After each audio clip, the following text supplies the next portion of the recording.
Mystic greetings, my children! The mummy is the underappreciated member of the classic monsters, without as many movies or stories to its glory.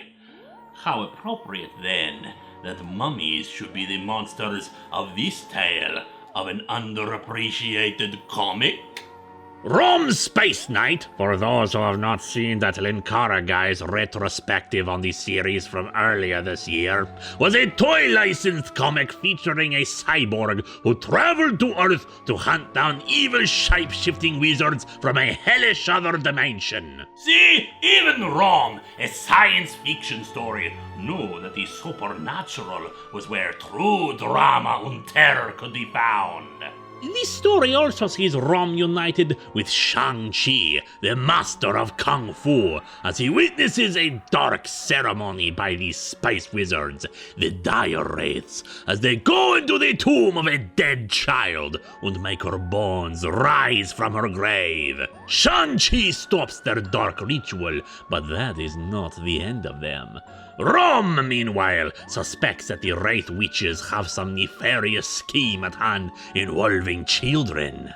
And he is not wrong, for he soon finds an orphanage full of children who have been replaced by these foul demons. Fighting off the monstrous forms of the race, a nearby human discovers that the real children are having troubles of their own. The Wraith High Witch is performing a spell, one that begins to change the children into a new breed of monsters too. They too are unsuccessful, but we are not concerned with monsters of that ilk. Let us speak now of ancient curses, of a child princess buried alive, and her final promise to rise from the dead. Carissa was a dire wraith herself who crashed onto Earth in ancient times, shape-shifting through various forms of Egyptian gods before settling on a human-like appearance. The pharaoh adopted her and had his priests train her, but they soon discovered her own mastery of the arcane rivaled theirs.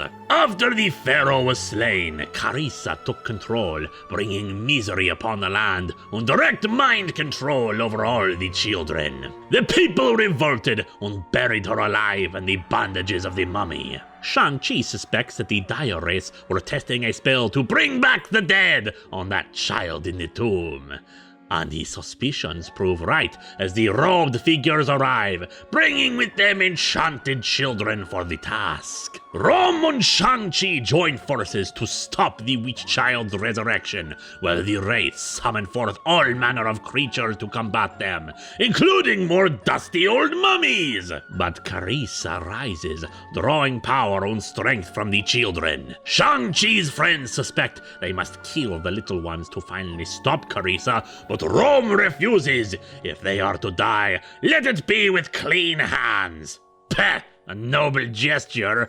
But fortunately, there are other ways to deal with such things without putting your precious hands directly in the blood. Shang-Chi demonstrates, for while ROM distracts Carissa, he lets loose a volley of throwing stars that slice off the mummy's head, reverting her to ashes. ROM Spaceknight shows that you can mix the super science of outer space with the terrors birthed within our nightmares, and even show the value of the underrated.